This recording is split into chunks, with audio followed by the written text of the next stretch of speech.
అనుకుంటావు, అమ్మో నేను ఈ పరిస్థితుల నుండి నెగ్గలేనేమో,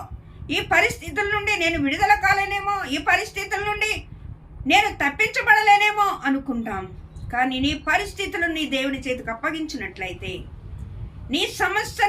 నీ పరిస్థితులు నీ సమస్య నీ దేవునికి అప్పగించినట్లయితే, నీ వేద్యము దేవునికి అప్పగించినట్లయితే, దావీదంటాడు తన మామ అయిన సౌలుకి తనకి యుద్ధం వచ్చినప్పుడు,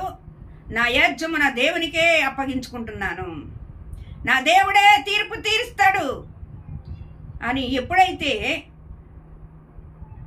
తన యాజ్యాన్ని దేవునికి అప్పగించుకున్నాడో, ఆ యాజ్యం పక్షాన దేవుడు దిగివచ్చి కలగ చేసుకున్నాడండి.